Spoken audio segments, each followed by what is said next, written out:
السلام علیکم ورحمۃ اللہ وبرکاتہ۔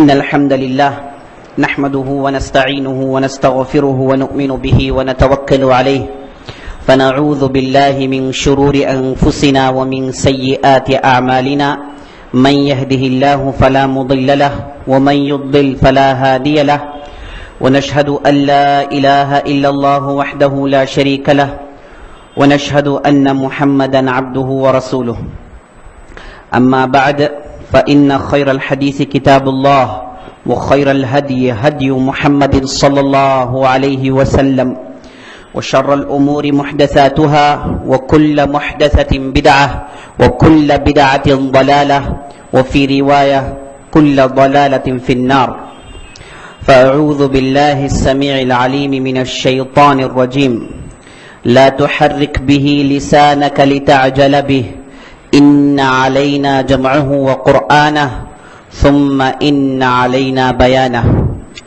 وقال تبارك وتعالى لا يأتيه الباطل من بين يديه ولا من خلفه تنزيل من حكيم حميد وقال تبارك وتعالى إنا نحن نزلنا الذكر وإنا له لحافظون۔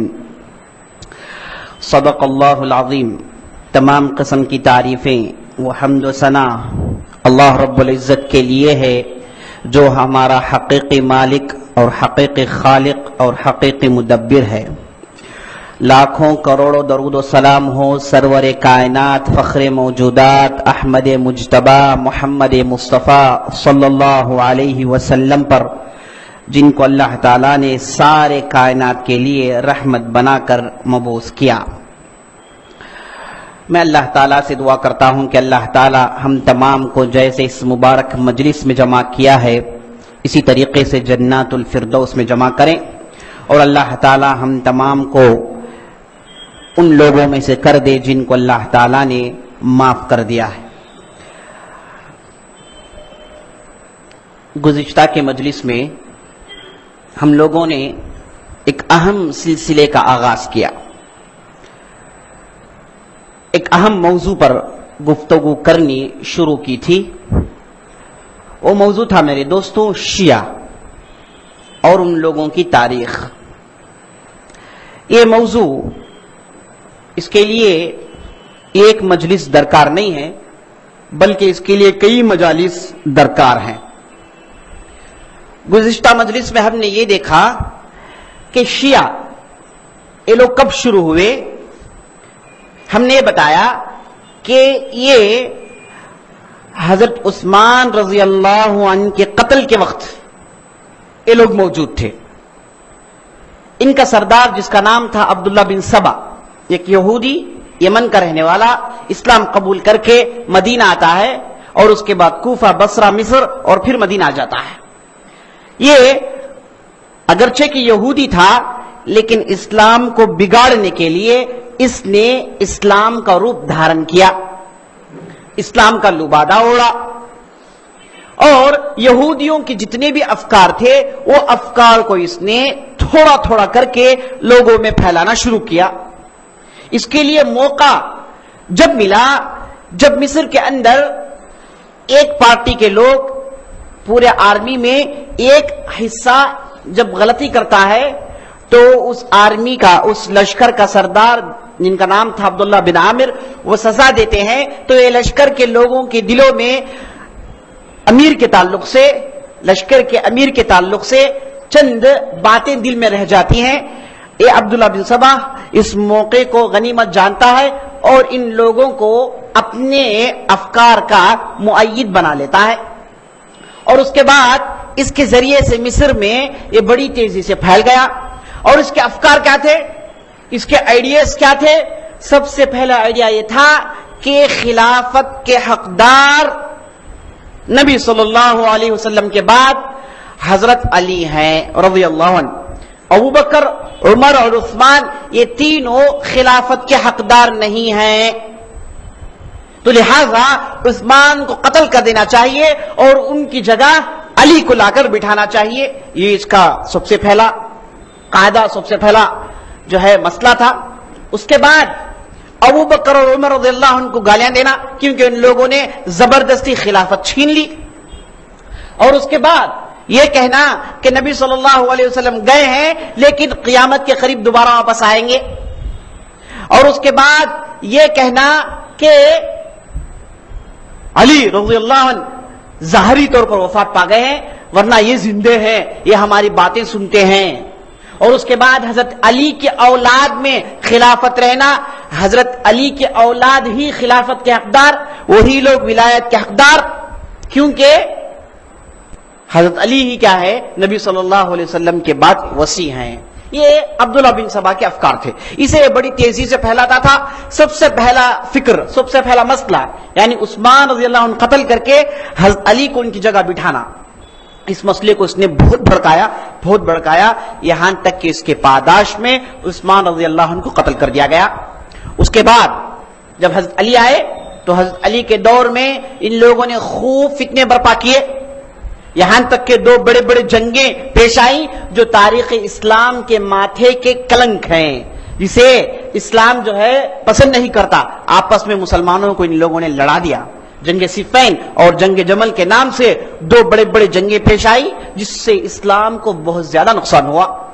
اور اس کے بعد ان لوگوں نے حضرت علی کو قتل کر دیا. حضرت علی کے قتل کے بعد یہ لوگ باقاعدہ ایک فرقے کی شکل اختیار کیے, ورنہ اس سے پہلے یہ لوگ صرف پولیٹیکل پارٹیز تھے جو عام مسلمانوں میں مل کر تھے. ان کا دعویٰ سیاسی دعویٰ تھا, لیکن باقاعدہ عقیدہ, باقاعدہ فرقہ یہ لوگ حضرت علی کے وفات کے بعد بننا شروع ہوئے. اور جب حضرت حسین کو کربلا کے میدان میں قتل کر دیا گیا اس کے بعد یہ لوگ الگ ہونا شروع ہو گئے. الگ ان کے جو ہے لوگ پیدا ہوئے, ان کے الگ علماء پیدا ہوئے, ان کے لیے الگ حکومتیں قائم ہو گئی. اس کے بعد یہ اسلام اور مسلمانوں کے صحیح راستے سے ہٹ گئے, اسی لیے ان کو شیعہ کہا جاتا ہے. شیعہ کا مطلب گروہ, گروپ, پالیسی, ایک الگ گروپ. تو حضرت حسین کے قتل کے بعد یہ لوگ شدت سے الگ ہو گئے, الگ پہچانے جانے لگے. اور اس کے بعد یہ لوگ جب الگ ہوئے تو اہل بیت کے اوپر محبت, نبی صلی اللہ علیہ وسلم کے خاندان کے اوپر محبت اور وہ خاندان کو سب سے صحیح سمجھنا, وہی لوگوں کو مومنین ماننا, دوسروں کو کافر کہنا, ان لوگوں کا ایک اہم شعار بن گیا. ہر بات میں اہل بیت, ہر بات میں اہل بیت, ہر بات میں اہل بیت. اور اس کے بالمقابل تمام صحابہ کو ان لوگوں نے کافر ٹھہرا دیا سوائے 3 صحابہ کے, اور بعض لوگوں نے دوسرے صحابہ کا نام بھی ذکر کیا. ان میں سے سلمان الفارسی, ان میں سے چوٹی میں سلمان الفارسی. اہل علم, اہل سنہ اس کے حکمت میں لکھتے ہیں کہ سلمان جن کا تعلق فارس سے تھا, پرشیا سے تھا, تو ان لوگوں نے ان کو کافر نہیں کہا, کیونکہ یہ جو شیعت ہے اس کا تعلق پرشیا سے بہت زیادہ ہے. آپ ان کے افکار میں غور کریں گے تو آپ کو مجوسیت بھی نظر آئے گی یہودیت کے ساتھ ساتھ, کیونکہ مجوس کے پاس قاعدہ یہ ہے کہ جو بھی خلیفہ بنتا ہے اس کے بعد جو بھی خلیفہ بنے گا وہ اس کا بیٹا ہی ہو سکتا ہے, کوئی بھائی دوسرے آدمی بن نہیں سکتا, کوئی شورا وورا کمیٹی نہیں, یہ باپ ہے تو بیٹا ہی بادشاہ بنے گا. اس وجہ سے یہ چیز ان لوگوں نے اسلام میں لا کر سے جو ہے ٹھوک دیا. تو سلمان فارسی کو یہ مسلمان مانتے ہیں. اس کے بعد مقداد بن اسود ایک دوسرے صحابی, اور اس کے بعد ابو ذر الغفاری, اور اس کے بعد بعض شیعہ کے پاس عمار بن یاسر کو بھی مانتے ہیں. اور بقیہ پورے صحابہ حضرت علی اور ان کے خاندان کے لوگوں کے علاوہ پورے کافر ہیں. اگر آپ یہ اہل بیت کے دعویٰ پر غور کریں گے جو ان لوگوں نے حسین رضی اللہ عنہ کے قتل کے بعد عام کیا, آپ اس دعوے میں غور کریں گے تو آپ کو معلوم ہو جائے گا یہ دعویٰ بھی بالکل جھوٹا تھا. انشاءاللہ آئندہ آنے والے مجلس میں ہم بتائیں گے کہ ان لوگوں نے کن کن اہل بیت کو, اگرچہ کہ وہ نبی صلی اللہ علیہ وسلم کے خاندان کے, ان کو بھی ان لوگوں نے گالیاں دی. یہ جو 12 امام جو کہتے ہیں, یہ ان میں سر فہرست علی بن ابی طالب, اس کے بعد ان کے بڑے لڑکے حسن, اس کے بعد ان کے چھوٹے بھائی حسین, اور اس کے بعد ان کے لڑکے علی بن حسین جن کا لقب تھا زین العابدین, اور اس کے بعد محمد الباقر, اس کے بعد جعفر الصادق, اس کے بعد موسیٰ الکاظم, اس کے بعد علی الرضا, اس کے بعد الجواد, اس کے بعد الہادی, اس کے بعد العسکری, اس کے بعد المہدی. یہ 12 امام ہیں. ان کے جو یہ کہتے ہیں کہ 12 امام ہی کیا ہیں، ساری دنیا کے حقدار ہیں، یہی لوگ حکومت کر سکتے ہیں، انہی کے تعلق سے قرآن نازل ہوا، انہی کی تعریف نبی صلی اللہ علیہ وسلم کی ہے، یہی سب کچھ ہے، یہ علم غیب جانتے ہیں، ان کے پاس جو نہیں ہے دنیا والوں کے پاس نہیں ہے، انہی کے پاس صحیح قرآن ہے، ان کا دعویٰ ہے۔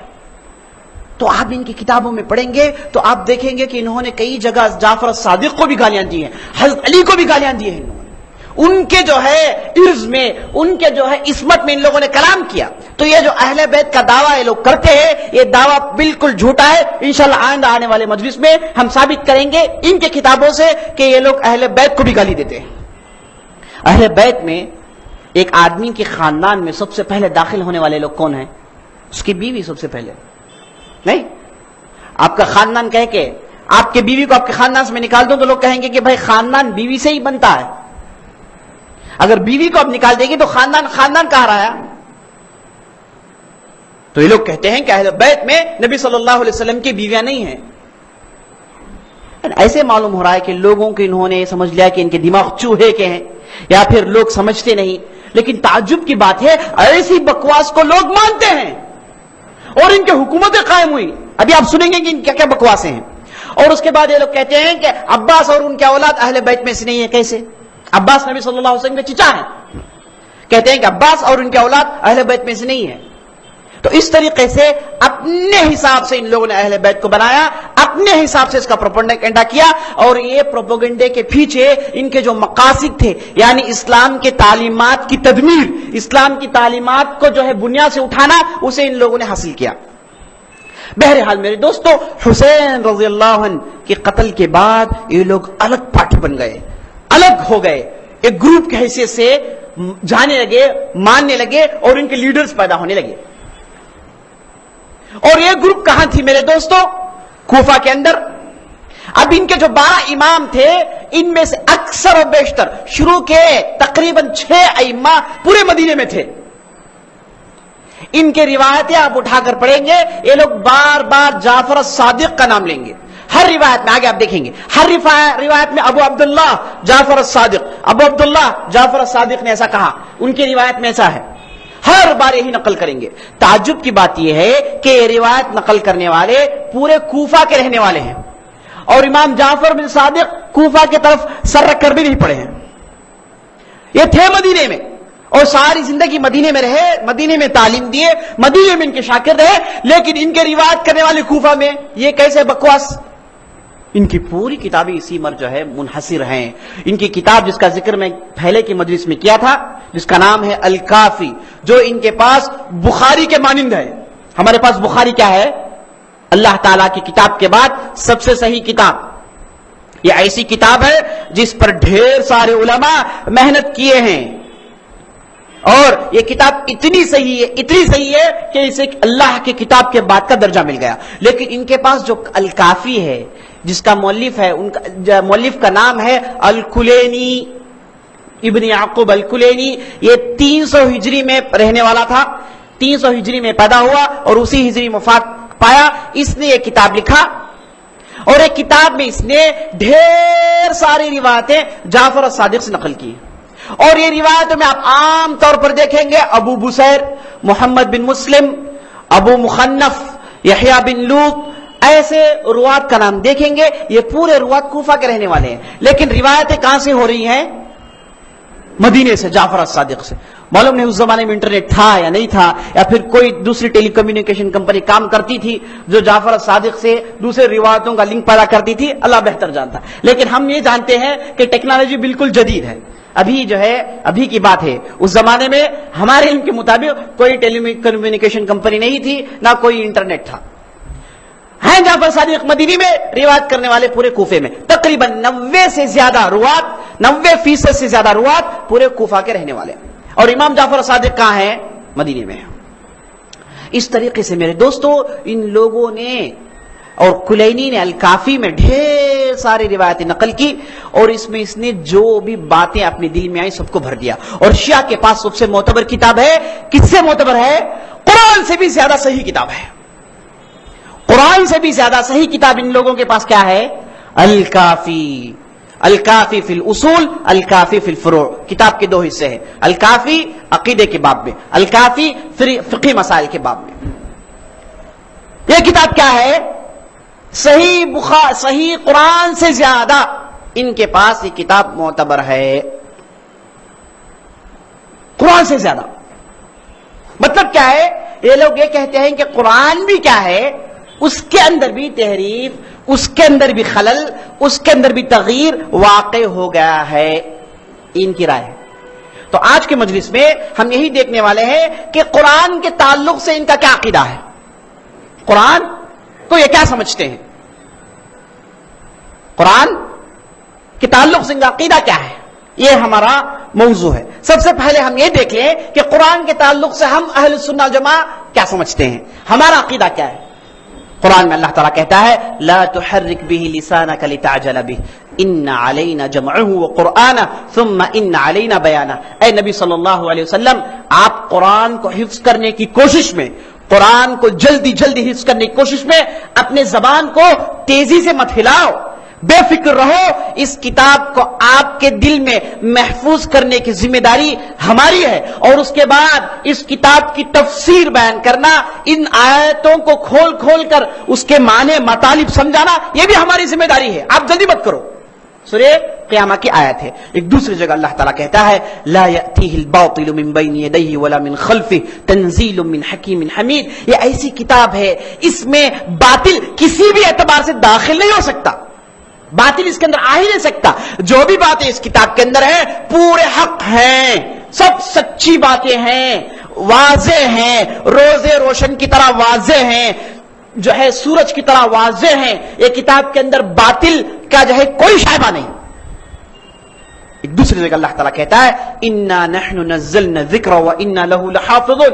ہم نے ہی اس کتاب کو نازل کیا، ہم نے ہی اس کتاب کو نازل کیا، اس ذکر کریم کو ہم نے ہی نازل کیا، اور ہم ہی اس کی حفاظت کرنے کی ذمہ داری لیتے ہیں. اس کی حفاظت کرنے کی ذمہ داری کس کے پاس ہے؟ اللہ رب العزت کے پاس ہے. اور قرآن کے اندر کئی جگہ اللہ تعالیٰ نے بیان کر دیا کہ یہ کتاب کوئی معمولی کتاب نہیں ہے، یہ کتاب جو ہے ہم نے نازل کیا ہے، یہ کتاب کے اندر باطل آ نہیں سکتا. یہ ہمارا عقیدہ ہے. امام قاضی العیاض ایک بہت بڑے امام گزرے ہیں، انہوں نے اپنی کتاب میں ایک بہترین مقولہ ذکر کیا ہے جسے میں آپ کے سامنے بیان کرنا چاہتا ہوں. کہتے ہیں من استخف بالقرآن او المصحف او سبهما او كذب به او جهله او جحد جزءا منه او آية منه او نفى ما اثبت او اثبت ما نفى فهو كافر باجماع اهل العلم. اگر کوئی آدمی قرآن کے ساتھ مذاق کرے، مصحف کے ساتھ مذاق کرے، اس میں جو بھی چیزیں بیان کی گئی ہیں اسے غلط ثابت کریں، یا پھر قرآن کو غلط کہیں، یا پھر قرآن کو گالی دے، یا پھر قرآن کے ایک حصے کو غلط کہے، یا پھر قرآن کے ایک آیت کے اس کے ایک جز کو بھی انکار کرے، یا پھر قرآن کے اندر جو میسج دیا گیا ہے اس میسج کو غلط کہیں، قرآن کے اندر جو معلومات دیے گئے ہیں اس معلومات کو غلط کہیں، یا قرآن نے جس چیز کو غلط کہا اسے یہ آدمی صحیح کہے، اور قرآن نے جس چیز کو صحیح کہا اسے یہ آدمی غلط کہے. ایسے پورے لوگ کافر ہیں اجماع کے ساتھ. پورے اہل علم اس پر اتفاق کرتے ہیں کہ اگر کوئی آدمی ان چیزوں میں سے ایک بھی چیز کرے وہ آدمی کیا ہے؟ کافر ہے. ایک آیت کے ایک جز کے ایک حصے کو بھی اگر آدمی انکار کرے وہ آدمی کیا ہے؟ کافر ہے. کیونکہ اس نے اللہ تعالیٰ کے حکم کے خلاف اپنا حکم جاری کرنے کی کوشش کی. اللہ تعالیٰ نے کہا کہ کتاب کی ذمہ داری ہماری ہے، اور آپ کہتے ہیں کہ نہیں اللہ تعالیٰ نے نے ذمہ داری پوری نہیں کی، اس کے اندر دیکھیے ادھر غلط ہے. ایک کفر نہیں تو کیا ہے؟ تو یہ امام قاضی العیاض کہتے ہیں. اور امام فخر الدین رازی ایک بہت بڑے امام گزرے ہیں، وہ یہ آیت کی تفسیر میں لکھتے ہیں لا یأتیہ الباطل من بین یدیہ ولا من خلفہ تنزیل من حکیم حمید. یہ آیت کی تفسیر میں لکھتے ہیں، کہتے ہیں کہ اللہ تعالیٰ نے قرآن کی ایک دوسری جگہ انا نحن نزلنا الذکر وانا له لحافظون کہا ہے. اس میں انا له لحافظون، ہم ہی اس کی حفاظت کرنے والے ہیں. کہ جو ذمہ داری اللہ تعالیٰ نے لی ہے اس ذمہ داری کو اللہ تعالیٰ نے کچھ اس طریقے سے پورا کیا. کیسے پورا کیا؟ اللہ تعالیٰ نے صحابہ کو پیدا کیا جو کیا ہے؟ قرآن کے لیے محنت کیے. آپ دیکھیں گے نبی صلی اللہ علیہ وسلم آئے قرآن کو سمجھانے کے لیے. تو صحابہ کیا کر رہے ہیں؟ ہر آدمی کوشش کر رہا ہے کہ قرآن کو جتنا ہو سکے اتنا یاد کرے, جتنا ہو سکے اس کا علم حاصل کرے. اور آپ صلی اللہ علیہ وسلم جب وفات پا گئے تو ابوبکر, عمر اور عثمان, بڑے بڑے صحابہ, ان لوگوں نے قرآن کی حفاظت کے لیے جان توڑ محنتیں کی, اور قرآن کی حفاظت ان لوگوں نے کی. اور زید بن ثابت کو بلائے ابوبکر اور عمر, اور ان کو ذمہ داری دی گئی کہ مدینے میں جتنے بھی گھروں میں مصحف ہے, جتنے بھی صحابہ ہیں, سب کے پاس جتنے بھی آیات ہیں سب کو جمع کرو. جمع کرنے کے بعد تم جو ہے اسے ایک کتاب کی شکل دو. تو زید بن ثابت ایک گروپ کو لے کر اتنی محنت کرتے ہیں کہ مدینے کے ہر گھر جاتے ہیں, اور ہر گھر میں اعلان ہو گیا تھا کہ ہر آدمی اس کے پاس جو بھی قرآن کا حصہ ہے سب قرآن کا حصہ لا کر مسجد میں دے دیں, زید بن ثابت کے پاس دے دیں. زید بن ثابت ہر آدمی سے آیت لیتے, اور ہر آیت پر اس آدمی سے 2 وٹنسز پوچھتے, 2 شاہدین پوچھتے کہ آیت تم کو حفظ ہے, صحیح بات ہے, لیکن اس کے لیے دلیل 2 لوگوں کو لے کر آؤ. وہ آدمی جاتا, 2 دلیل لے کر آتا. تو اس کے بعد یقین ہونے کے بعد قریش کے لہجے میں اس آیت کو لکھتے تھے. اس طریقے سے محنت پورے مدینے کے لوگ مل کر, اور خاص طور پر بڑے بڑے صحابہ مل کر یہ کتاب کی حفاظت کیے. تو یہ کیا ہے؟ اللہ تعالیٰ نے جو ذمہ داری لی تھی اس ذمہ داری کو کچھ اس طریقے سے اللہ تعالیٰ نے پورا کیا. اور اس کے بعد آگے چل کر کہتے ہیں کہ اگر دنیا میں کوئی بھی ایک آدمی اٹھ کر یہ کہے کہ بھائی قرآن کے اندر کچھ غلطی ہے, یا پھر قرآن کو غلط پڑھے, قرآن میں کچھ چیز یاد کرے, تو سارے دنیا کے لوگ, صرف مسلمان نہیں, یہود و نصارہ بھی مل کر کہیں گے کہ یہ چیز قرآن میں نہیں ہے, یہ چیز قرآن میں نہیں ہے. اس حد تک حفاظت کر لی گئی. اور آگے چل کر کہتے ہیں کہ اگر کوئی بہت بڑے مفتی قرآن پڑھے اور قرآن میں غلطی کریں تو مسجد کے پیچھے جو چھوٹے چھوٹے بچے ہیں وہ ان کو لقمہ دیں گے, کہیں گے کہ بھائی آپ مفتی بڑے ہیں لیکن قرآن میں آپ نے غلطی کی ہے, یہ آیت ایسی نہیں ہے, اس کو ایسا پڑھیے. اور آگے چل کر کہتے ہیں کہ اللہ تعالیٰ نے اس کتاب کی جو حفاظت کی, اس طریقے سے کون سی بھی کتاب کی حفاظت نہیں ہوئی, کون سی بھی کتاب کی حفاظت نہیں ہوئی. اسے مسلمان تو مسلمان, ہندو بھی جانتے ہیں کہ قرآن میں کیا ہے, غیر مسلمان بھی جانتے ہیں کہ اس میں کیا ہے.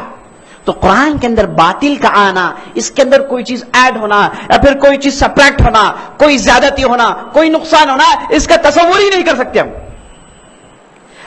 ایسے لوگ ہیں میرے دوستوں جو کیا ہے روزانہ 15 جز پڑھتے ہیں.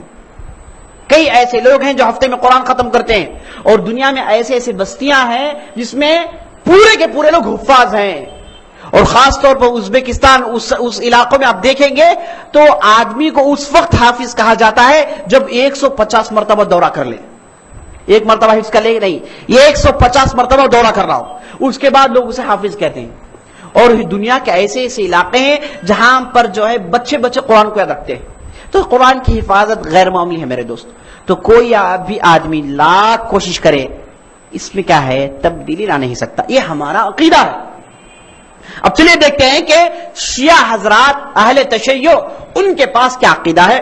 ان کی جو مشہور کتاب الکافی, جس کے تعلق سے آپ نے سنا, ایک کتاب میں ایک روایت ہے جعفر الصادق سے. جعفر الصادق کہتے ہیں انزل القرآن وکان فیہ 17,000 آیہ. قرآن جب نازل ہوا اس میں کتنے آیتیں تھے؟ 17,000 آیتیں تھیں. آج ہمارے قرآن میں کتنے آیتیں ہیں؟ 6,200 چلر آیتیں, نہیں 6,000 آیتیں ہیں تقریباً. لیکن یہ 17,000 آیتیں جس کا ذکر ان کے کتابوں میں آیا ہے, کیا مطلب؟ مطلب یہ ہے کہ جو بقیہ آیتیں ہیں اسے کیا کر دیا گیا ہے؟ چھپا دیا گیا ہے. یہ ان کی کتاب, کون سی کتاب؟ الکافی, جو بخاری کا مرتبہ رکھتا ہے ان کے پاس, وہ کتاب میں یہ روایت نقل کی گئی ہے. اسی طریقے سے کتاب میں ایک دوسری روایت ہے. راوی کون ہے؟ ابو بصیر. یہ کہتے ہیں کہ میں ایک مرتبہ جعفر الصادق کے پاس گیا, جا کر میں نے جعفر الصادق سے کہا کہ میں آپ سے کچھ پوچھنا چاہتا ہوں. تو جعفر الصادق نے کہا کہ رک جاؤ. یہ کہہ کر وہ اٹھ کر گئے, کھڑکیوں کو بند کیا, جھانک کر دیکھی کوئی ہے یا نہیں ہے, چیک کرنے کے بعد دروازوں کو بند کر لیے. اس کے بعد میرے پاس آئے, ابو بصیر کہتا ہے میرے پاس آئے, آ کر بولے کہ اس علم بدالک, اب پوچھ جو بھی پوچھنا چاہتا ہے. تو ابو بصیر نے کہا کہ جعفر الصادق, میں نے سنا ہے کہ نبی صلی اللہ علیہ وسلم نے علی رضی اللہ عنہ کو 1000 بات سکھائے ہیں, 1000 چیزوں کا علم سکھایا، 1000 دروازے دیے، جس میں سے ہر دروازے سے 1000 دروازے کھلتے ہیں. کیا بات صحیح ہے؟ تو جعفر الصادق تھوڑی دیر کے لیے غور کیے، زمین کو دیکھے، اس کے بعد کہا کہ ہاں بالکل صحیح بات ہے، بالکل صحیح بات ہے. نبی صلی اللہ علیہ وسلم نے علی کو سکھایا تھا اور علی کے پاس اتنا علم تھا. وہ یہ کہہ کر پھر جعفر الصادق کہتے ہیں کہ اے ابو بصیر، کیا میں تجھے اور معلومات دوں، اور مزید کچھ دوں؟ تو ابو بصیر نے کہا کہ ہاں ویلکم، میں تو سننا چاہتا ہوں. تو جعفر الصادق نے کہا کہ ابو بصیر، ہمارے پاس الجامعہ ہے. ہمارے پاس کیا ہے؟ الجامعہ ہے. ابو بصیر پوچھتا ہے کہ الجامعہ کیا چیز ہے؟ تو جواب میں کہتے ہیں یہ جو جامعہ ہے، الجامعہ، یہ کیا ہے؟ 70 ہاتھ اتنا لمبا ایک کتاب ہے، اتنی لمبی ایک کتاب ہے، جس میں کیا ہے؟ جسے نبی صلی اللہ علیہ وسلم نے علی رضی اللہ عنہ کو املا کروایا. نبی صلی اللہ علیہ وسلم پڑھتے گئے تو حضرت علی لکھتے گئے. تو حضرت علی کے خط میں یہ کتاب موجود ہے، اس میں حلال و حرام کا ذکر ہے. یہاں تک کہ اگر کوئی آدمی کسی آدمی کو لوچے تو اس کے اوپر جو مسائل پیدا ہوتے ہیں وہ مسائل کے تعلق سے بھی اس کتاب کے اندر علم ہے. اس کے بعد کہتے ہیں کہ ہمارے پاس الجفر ہے. وہ آدمی پوچھتا ہے کہ جفر کیا ہے؟ جفر ایک پیالی ہے جس میں آدم علیہ السلام سے لے کر جتنے بھی انبیاء ہیں، تمام انبیاء کے تعلق سے اس میں معلومات ہیں، اور بنو اسرائیل کے جتنے بھی علماء گزرے ان کے پاس جتنے معلومات تھے یہ پورے معلومات الجفر میں ہے. اور اس کے بعد آگے چل کر کہتے ہیں کہ ابو بصیر، ہمارے پاس مصحف فاطمہ ہے. ہمارے پاس کیا ہے؟ مصحف فاطمہ ہے. یہ مصحف فاطمہ کیا ہے؟ یعنی فاطمہ کا قرآن. یہ فاطمہ قرآن کیا ہے؟ اس میں کہتے ہیں کہ اس میں 3 اتنی زیادہ آیتیں ہیں جو تمہارے قرآن میں ہیں. تمہارے قرآن میں 6000 ہے تو یہ مصحف میں 18000 سے زیادہ آیتیں موجود ہیں. مطلب کیا ہے؟ یہ ان کی معتبر کتاب الکافی میں یہ روایت نقل کی ہے. میں نے بتا دیا کہ کافی کی روایتوں کا کیا معیار ہے. کافی جو کتاب ہے یہ روایتوں کا معیار یہ ہے، بلکہ یہ روایتیں جتنے بھی شیعہ حضرات کی کتابیں ہیں ان کا معیار کیا ہے؟ یہ خود واضح. یہ کتاب ہے وسائل الشیعہ. یہ کتاب کیا ہے؟ وسائل الشیعہ. یہ مؤلف ایک شیعہ ہے، اس کا نام الحر العاملی. یہ کہتا ہے کہ ہمارے پاس جو ہے راوی صحیح ہونا، اس کا سے جو ہے علم پختہ ہونا، یا پھر اس کا حفظ پختہ ہونا، یا پھر وہ آدمی اچھا ہونا، یہ شروط نہیں ہمارے پاس. ہمارے پاس آدمی جاہل بھی ہو، ضعیف بھی ہو، گم جو ہے معلوم بھی نہ ہو، لیکن وہ اہل بیت کا تو بس خلاص لے لیں گے ہم. جاہل ہو، کسی بھی قسم کا آدمی ہو، فاسق ہو، فاجر ہو، جو بھی ہو، لیکن اہل بیت کا ہو جائے تو ہم اس کی روایت قبول کر لیں گے. تو بعض اہل علم اہل سنہ کہتے ہیں کہ اچھا اس معیار پر بھی اگر کوئی روایت اترتی ہے تو بتاؤ. یعنی یہ کہنے کے باوجود بھی یہ معیار میں بھی ان کی روایتیں اترتی نہیں ہیں. تو یہ مرتبہ ہے ان کی روایتوں کا. تو ایک روایت آپ سنیں. ایک دوسری روایت میں جس میں واضح طور پر آیا ہے کہ صحابہ نے اس روایت کا قرآن کے اندر تحریف پیدا کر دی. یہی ابو جعفر الصادق ہیں. ان کے پاس ایک صحابی آ کر پوچھتے، ایک آدمی ان کا شاگرد آ کر پوچھتا ہے کہ جعفر الصادق، میں نے تم سے ایک مرتبہ یہ سنا تھا کہ تم یہ کہتے ہو کہ اللہ، اے لوگ، نبی صلی اللہ علیہ وسلم نے کہا اے لوگو، میں تمہارے درمیان اللہ کی کتاب چھوڑتا ہوں، میرے خاندان والوں کو چھوڑتا ہوں، کعبہ چھوڑتا ہوں. تو جعفر الصادق کہتے ہیں ہاں میں نے بھی جو ہے ہمارے بڑوں لوگوں نے سنا ہے کہ نبی صلی اللہ علیہ وسلم نے کہا. لیکن میرے دوست جعفر الصادق کہتے ہیں لیکن جو کتاب اللہ کا جو ذکر اس روایت میں آیا ہے یہ کتاب اللہ کی تو تحریف کر چکا ہے. امل کتاب اللہ فحرفوا، لوگوں نے اس کے اندر تحریف کر دیا ہے، اس کے اندر تبدیلی پیدا کر دی ہے. یہ بھی روایت کس میں ہے میرے دوستو؟ یہ روایت جو ہے بصائر الدرجات، یہ معتبر کتاب ہے ان لوگوں کے پاس، وہ کتاب میں روایت موجود ہے. تو ان روایتوں کے ذریعے سے اچھی طریقے سے معلوم ہوگا کہ یہ لوگ کیا ایمان رکھتے ہیں. ان کا عقیدہ کیا ہے کہ قرآن کے اندر تحریف ہے، قرآن کے اندر تحریف ہے. آگے آپ کو مثالیں دوں گا کہ کیسے تحریف ہے. اچھا، اب سوال یہ ہے کہ تحریف کون کیے؟ یہ لوگ کہتے ہیں کہ تحریف کرنے والے صحابہ تھے. اسی کتاب میں ایک کتاب ہے احتجاج، اس کتاب کے اندر ایک روایت نقل کی گئی ہے جس میں حضرت علی نبی صلی اللہ علیہ وسلم کے وفات کے بعد آپ ابو بکر و عمر کے پاس آتے ہیں، آ کر کہتے ہیں کہ لو یہ مصحف ہے میرے پاس، قرآن ہے. ابو بکر و عمر قرآن لے کر کھول کر دیکھتے ہیں, جیسے ہی دیکھتے ہیں مہاجرین اور انصار کو گالیاں ہیں اس میں. قرآن کون لائے ہیں؟ ان کی روایت کے مطابق حضرت علی لائے ہیں. اور قرآن کھول کر دیکھتے ہیں ابوبکر, تو قرآن میں کیا ہے؟ مہاجرین انصار کو گالیاں ہیں. جیسے ہی دیکھا ابوبکر بند کر دیے. اور عمر نے کیا کیا؟ حضرت علی کے پاس مصحف دے کر بولے کہ مصحف کو ہماری کوئی ضرورت نہیں, یہ کہہ کر حضرت علی کو نکال دیے ان کی روایت کے مطابق. اس کے بعد ہوا یہ کہ ابوبکر اور عمر بیٹھ کر بات کیے کہ بھائی اس کے اندر تو ہمارے تعلق سے پورے باتیں ہیں, تو کیا کیا جائے؟ تو ان دونوں نے پلان بنایا, زید بن ثابت کو بلا کر بولے کہ ایسا قرآن جمع کرو جس میں ہمارے تعلق سے کوئی باتیں نہ ہوں, ہمارے گالیاں, ہم کو جو بھی گالیاں دی گئی ہیں اسے نکالو اور ایک ایسا مصحف لکھو. تو زید بن ثابت نے کہا کہ اگر میں لکھوں اور حضرت علی لوگوں کو صحیح مصحف دے دے تو کیا کروں؟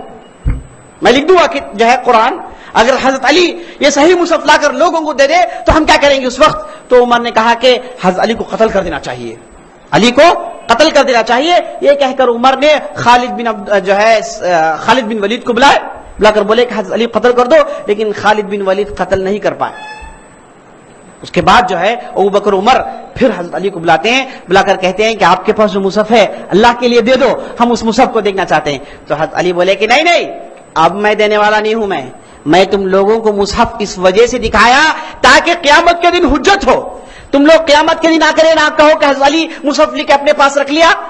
میں اس وجہ سے نہیں دیا کہ جو ہے تم لوگ اس کے اندر تبدیلی کر دو گے, یہ مصحف میرے پاس رہے گا اور میں تم کو مصحف نہیں دوں گا. یہ کہہ کر جو ہے حضرت علی باہر نکل گئے, اور باہر نکلتے یہ کہتے ہوئے نکلے کہ میرے اولاد میں سے ایک مہدی آئے گا, وہ یہ مصحف کو لا کر لوگوں کو اس کی تعلیم دے گا. یہ روایت کس میں ہے؟ الاحتجاج, ایک معتبر کتاب ہے ان لوگوں کے پاس. الکافی میں ایک دوسری روایت ہے جس میں یہ کہا گیا ہے کہ قرآن کی آیت لم یکن الذین کفروا, سورہ بینہ کی آیت پڑھی گئی تو جعفر صادق ادھر بیٹھے تھے. جعفر صادق نے کہا لم یکن الذین کفروا من اہل الکتاب, جو آیت ہے اصل میں کیا تھا؟ لم یکن الذین کفروا 70 رجلا من اہل قریش. یعنی آیت کا مطلب یہ ہے کہ اہل کتاب اور مشرکین کفر کر گئے ہیں, ان لوگوں نے کفر کیا ہے, یہ آیت کا مطلب یہ ہے.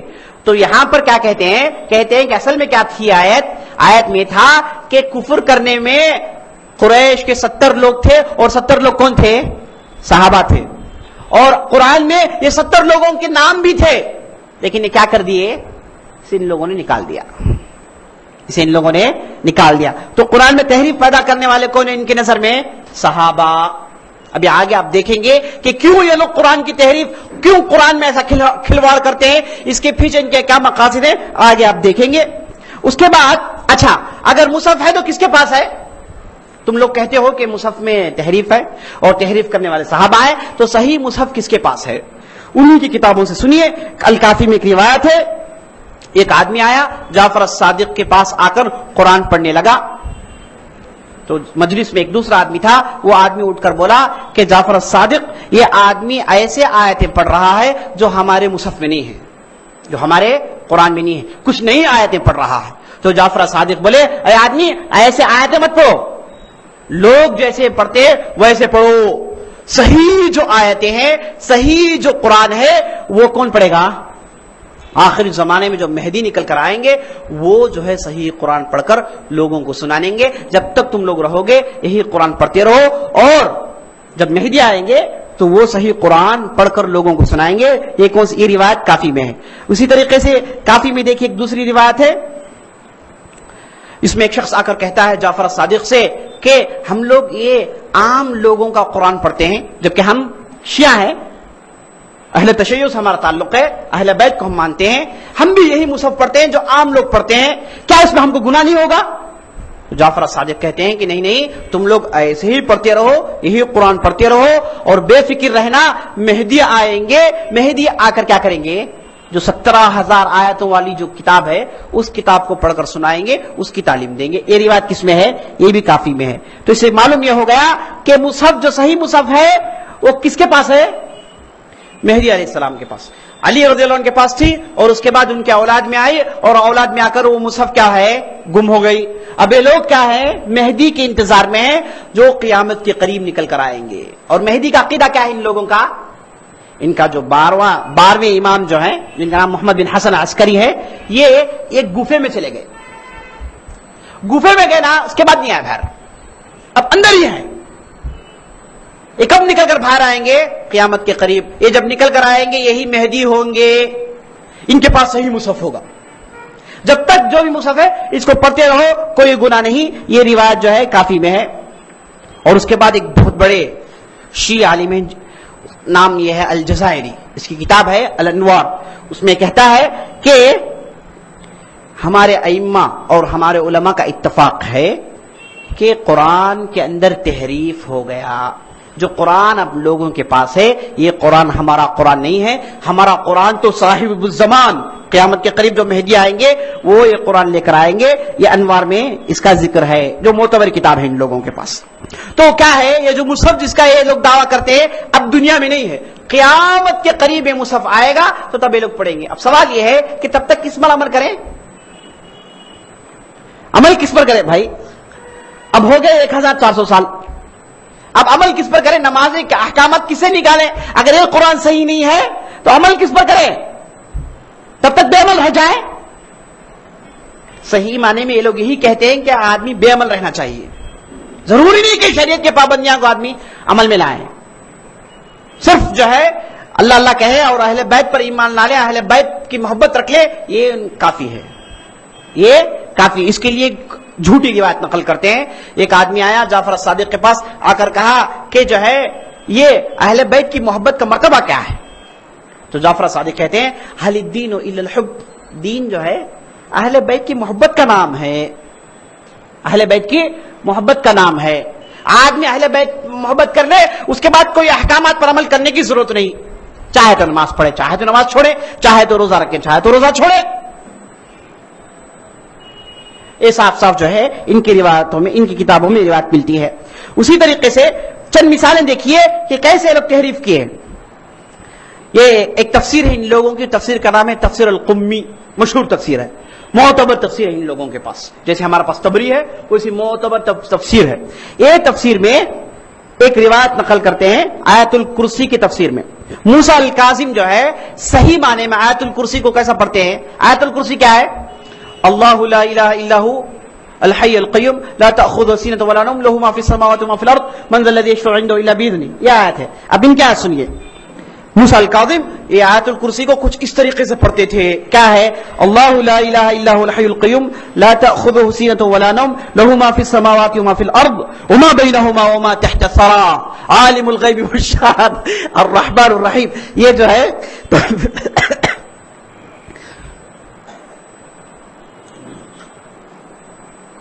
تفسیر القمی میں یہ چیز موجود ہے. اسی طریقے سے اسی تفسیر میں وَجَعَلْنَا لِلْمُتَّقِينَ إِمَامًا، سورہ فرقان کی ایک آیت ہے وَجَعَلْنَا لِلْمُتَّقِينَ إِمَامًا. اب ان لوگوں کے پاس کیا ہے؟ جعفر الصادق کے پاس جب یہ پڑھی گئی تو انہوں نے کہا کیسے، یہ مطلب کیا ہے آیت کا؟ وَجَعَلْنَا لِلْمُتَّقِينَ إِمَامًا، اے اللہ ہم لوگوں کے اندر ایسی طاقت پیدا کر کہ ہمارے اتباع کرنے والے پورے متقین ہوں. یہ دعا کا یہ مطلب ہے. تو جب یہ جعفر صادق کے سامنے پڑھی گئی تو جعفر صادق نے کہا کہ کیسے متقین کے امام بن سکتے ہیں، کیسے متقین کے امام یہ بن سکتے ہیں. اصل میں آیت ایسی ہے وَجْعَلْ لَنَا مِنَ الْمُتَّقِينَ إِمَامًا. استغفر اللہ العظیم، اللہ حفاظت کرے. تو لنا کا جو ہے انہوں نے اضافت کر لیا ہے. مطلب کیا ہو گیا؟ اے اللہ ہم لوگوں کو متقین یعنی اہل بیت میں سے امام لا. اس طریقے سے ان لوگوں نے قرآن کی آیتوں کی تحریف کی ہے. اور کئی مثالیں ہیں. ایک دوسری جو ہے مثال یہ ہے کہ جو ہے اللہ تعالیٰ قرآن میں کہتا ہے یا ایھا النبی جاہد الکفار والمنافقین، اے نبی صلی اللہ علیہ وسلم آپ منافقین اور کفار کے خلاف جہاد لڑیے.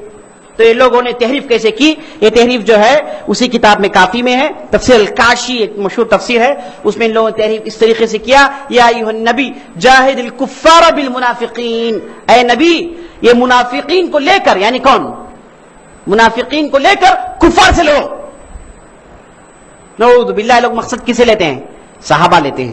اسی طریقے سے ایک دوسرے کافی میں ایک دوسری آیت کی جو ہے کچھ اس طریقے سے ان لوگوں نے تحریف کی ہے.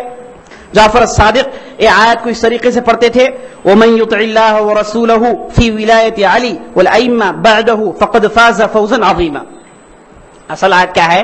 وَمَن يُطِعِ اللَّهَ وَرَسُولَهُ فَقَدْ فَازَ فَوْزًا عَظِیمًا. تو یہاں ان لوگوں نے کس چیز کو ایڈ کیا ہے؟ فِي وِلَایَةِ عَلِي وَالْأَئِمَّةِ بَعْدَهُ. والائمہ بعدہ، جو لوگ اللہ کے رسول کی اتباع کرتے ہیں وہ لوگ فلاح پا گئے.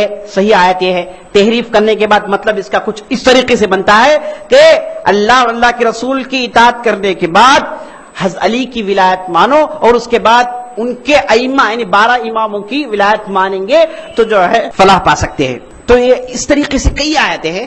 امام ابن تیمیہ نے ان کی کتاب المنہاج میں اور اس کے بعد دوسرے ائمہ نے اور بہت بڑے شیخ ہیں احسان الہی ظہیر پاکستان کے رہنے والے، انہوں نے ایک مستقل کئی کتابیں لکھی جس میں انہوں نے ثابت کیا ہے کہ ہر صورت میں لوگ تحریف مانتے ہیں. ہر صورت میں تحریف ہے. اصل آیت ایسی ہونی چاہیے، ان لوگوں نے اسے بدلا لیا. اصل آیت ایسی ہونی چاہیے، ان لوگوں نے اسے بدلا لیا. ہر صورت میں یہ لوگ تحریف مانتے ہیں اور ہر صورت کو جو ہے نقل کرتے ہیں اور ان آیتوں کو نقل کرتے ہیں اور اس کے بعد تحریف شدہ آیتوں کو نقل کرتے ہیں. تقریباً یہ لوگ جو ہے پورے قرآن میں تحریف مانتے ہیں. یہ چند مثالیں تھیں جو میں نے آپ کے سامنے عرض کیا.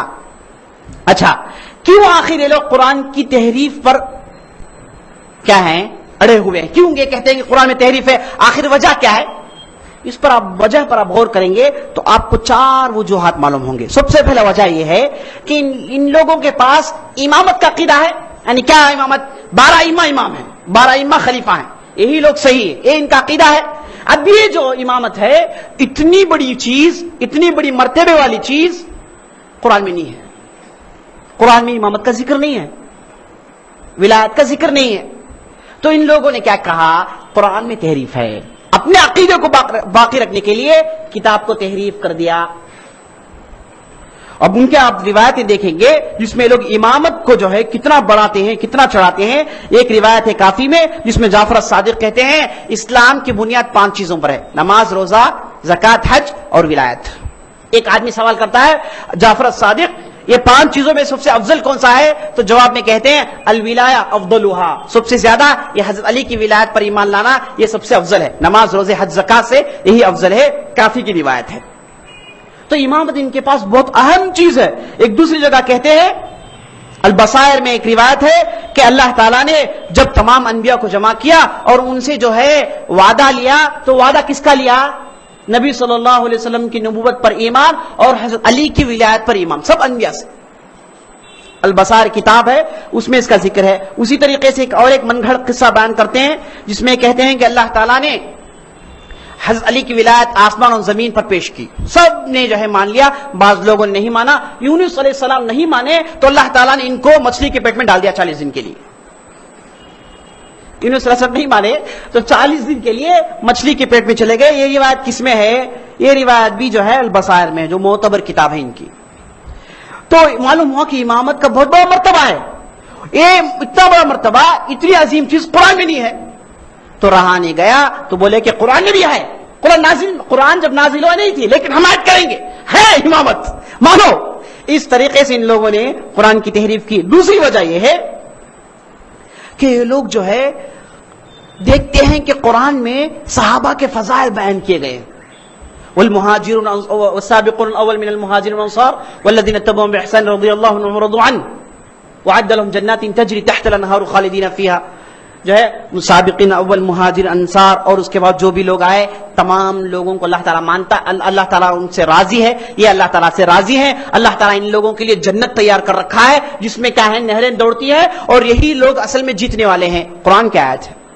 اور محمد رسول اللہ والذین معه اشداء علی الکفار رحماء بینہم تراہم رکعا سجدا. سورہ جو ہے فتح کی آخری آیت جس میں جو ہے اللہ تعالیٰ نبی صلی اللہ علیہ وسلم اس کے بعد صحابہ کی تعریف کرتا ہے. تقریباً قرآن میں 20 ایسی آیتیں ہیں جس میں صحابہ پر تعریف ہے. صحابہ کو اللہ تعالیٰ نے تعریف کیا. اللہ تعالیٰ کے نبی صلی اللہ علیہ وسلم کے اوپر جو بیعت کیا اللہ تعالیٰ جو ہے ان سے بیعت لے رہا ہے. اس طریقے سے مختلف آیتیں قرآن میں آئی ہیں جس میں اللہ تعالیٰ صحابہ کی تعریف کرتا ہے، صحابہ کی منقبت بیان کرتا ہے. تو ان سے رہا نہیں گیا، بولے کہ قرآن میں تحریف ہے، قرآن میں چیزیں نہیں ہونی چاہیے. تو ان لوگوں نے کیا کہا، ان آیتوں کہا کہ تحریف شدہ ہے، یہ آیت ایسی نہیں ہے، یہ آیت ویسی ہونی چاہیے. دوسری وجہ. تیسری وجہ یہ ہے، یہ لوگ دیکھتے ہیں کہ قرآن کی حفاظت کرنے والے کون ہیں؟ صحابہ ہیں. قرآن کی پوری حفاظت کرنے والے یہی صحابہ ہیں. ابو بکر، عمر، عثمان اس میں سر فہرست میں ہیں. اب صحابہ سے ان کو بنتی نہیں، صحابہ کو گالی دینا ہے. اگر صحابہ کو گالی دیں گے تو قرآن کی حفاظت مار کھا جائے گا. تو اس طریقے سے کہتے ہیں کہ چونکہ صحابہ نے اس کی حفاظت کی، ضرور اس میں غلطی ہونی چاہیے، کہ ہے کہ اس میں تحریف ہے، صحابہ نے آیتوں کو بدلا دیا. یہ تیسری وجہ ہے. چوتھی وجہ یہ ہے کہ اصل میں یہ لوگ چاہتے یہ ہیں کہ بے دینداری عام ہو. نہیں چاہتے ہیں کہ قرآن کے احکامات پر عمل کریں، نہیں چاہتے ہیں کہ قرآن کی پابندیاں ان پر ہوں، نہیں چاہتے کہ حرام سے رک جائے. بے دینداری عام کرنے کے لیے ان لوگوں نے قرآن کی تحریف کا مسئلہ آگے لایا اور اس پر ایمان لایا. بے دینداری چاہتے ہیں. جیسے آپ نے سنا روایت میں کہا گیا کہ اہل بیت کی محبت کافی ہے، نماز روزہ چاہے تو پڑھیں چاہے تو چھوڑیں، محبت ہے کافی ہے. آپ کے دل محبت ہے، آپ فلاح پا جائیں گے. آپ کے دل میں ائمہ جو ہے 12 اماموں پر محبت ہے، آپ ان کو مانتے ہیں، یہ تمہارے لیے کافی ہے، تم لوگ فلاح پا جاؤ گے. تو اصل میں یہ لوگ بے دینداری عام کرنا چاہتے ہیں. آپ دیکھیں گے ان کے رسوم اور رواج کو دیکھیں گے تو آپ کو معلوم ہو جائے گا کہ اصل میں کیا ہے. چند خرافات، چند رسوم کے لوگوں نے شروع کر لیا، بس اپنے مذاق کے مطابق، اپنے مرضی کے مطابق بس اس پر عمل کر رہے ہیں. ایسے ایسے ان کے جو ہے فیسٹیولز ہیں، ایسے ایسے ان کے جو ہے خانیاں ہیں کہ ہم دیکھیں گے تو شرم آتی ہے. انشاءاللہ آئندہ مجالس میں ہم دیکھیں گے کہ ان کے کیا کیا جو ہے دوسرے قسم کے فیسٹیولز ہیں جس میں یہ لوگ کیسے کیسے خرافات کرتے ہیں. تو یہ چوتھا مقصد ہے بے دینداری عام کریں. یہ 4 مقصد کی وجہ سے ان لوگوں نے کہا کہ قرآن میں تحریف ہے. لیکن جب آپ ان لوگوں سے کہیں گے کہ بھائی تم لوگ قرآن میں تحریف کو مانتے ہو، قرآن میں غلطی ہے مانتے ہو، تو کہیں گے کہ نہیں، یہ سنی علماء غلط کہتے ہیں، یہ لوگ ہم پر بہتان مانتے ہیں کہ ہم قرآن کو محرف مانتے ہیں. ہم قرآن کو محرف نہیں مانتے، پورے کا پورا قرآن ہے جس پر ہم ایمان لاتے ہیں. یہ کہیں گے. یہ کہنے والے موجود تھے. جب آپ اس کی تاریخ پر غور کریں گے تو معلوم ہوتا ہے کہ سب سے پہلے 4ویں صدی ہجری میں ایک آدمی پیدا ہوا جس کا نام تھا ابن بابوے. اس نے کتاب لکھی من لا يحضره الفقیہ. یہ کتاب اس نے سب سے پہلے کہا کہ قرآن میں تحریف نہیں ہے. اس کے بعد چند لوگ آئے جیسے سید المرتضی اور طوسی، اس کے بعد طبرسی. یہ 4 ایسے مشائخ ہیں شیعہ کے جو لوگ یہ کہتے ہیں کہ قرآن میں تحریف نہیں ہے.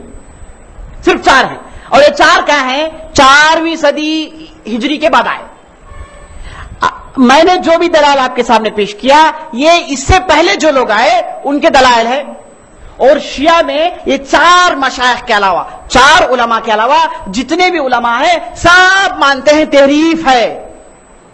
اور آخری میں آج سے 80 سال پہلے ایک آدمی پیدا ہوا جس کا نام تھا مرزا حسین النوری.